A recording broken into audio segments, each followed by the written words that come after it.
নমস্কার, আমি প্রতিমা ছুটির থেকে আজকে আপনাদের অরেঞ্জ রাইস করে দেখাবো।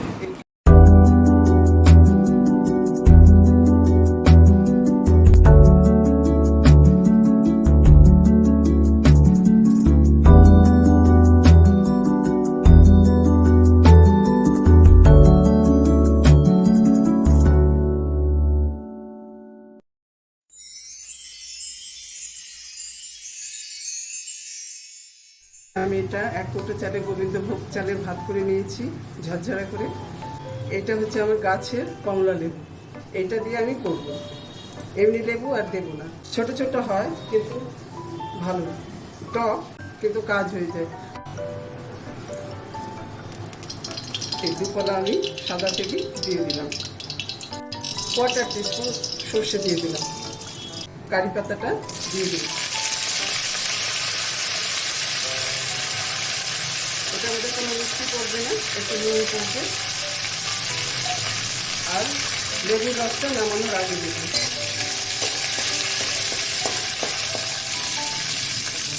পাতাটা হয়ে গেছে, এবার নারকেলটা দিয়ে দেবো।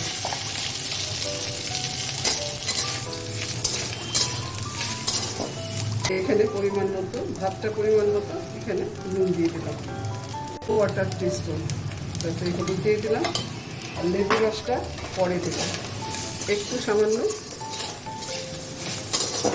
ভেজে নিলাম। বেশি ভাজার দরকার নেই, গন্ধটা ভালো থাকবে। একটু সামান্য ভেজে নিয়ে এবার ভাতটা দিয়ে আঁচটা এবার কমিয়ে দেব। কমিয়ে দিয়ে এবার ভাতটা দিয়ে দেব।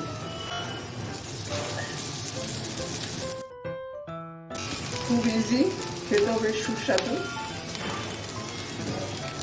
কোনো মুখ মারে না, আর এটা হেলদি। এবার আঁচটা বাড়িয়ে দিলাম। এবার এগুলো সব মিশিয়ে নেব। এই সুন্দর কালার হয়েছে। নামানোর আগে লেবু রসটা দেব। আগেই বলছি এর মধ্যে কোনো মিষ্টি পড়বে না। ভাতের পরিমাণে আমি নুন দিয়েছি।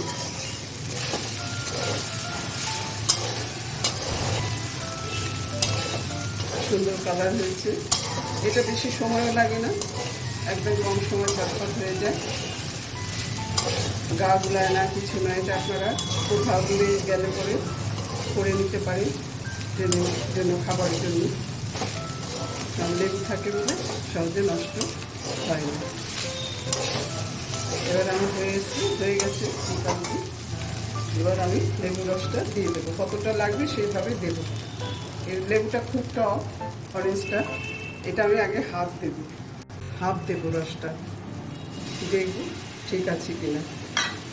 এখানে এই লেবু 2টো লেবু রস করা হয়েছে, প্রচুর রস হয়।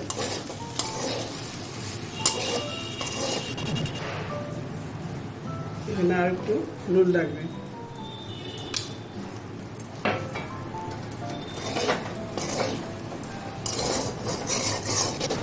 আর এই লেবুর রসটা আমার লাগবে না, ভীষণ টক, ওই জন্য আর লাগবে না। এটা টকের জন্যই দেওয়া। এমনি পাতি লেবুর রস দিতে পারেন, সেটা আপনাদের ওজন বুঝে পরিমাণ মতো। আমার এটা হয়ে গেছে।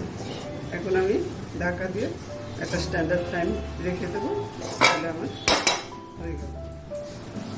এবার গ্যাসটা আমি অফ করে দিলাম, আর এটা ঢাকা দিয়ে রেখে দিলাম। খেয়ে দেখবেন, যদি আপনাদের ভালো লাগে তাহলে আপনারা লাইক করবেন, শেয়ার করবেন, সাবস্ক্রাইব করবেন।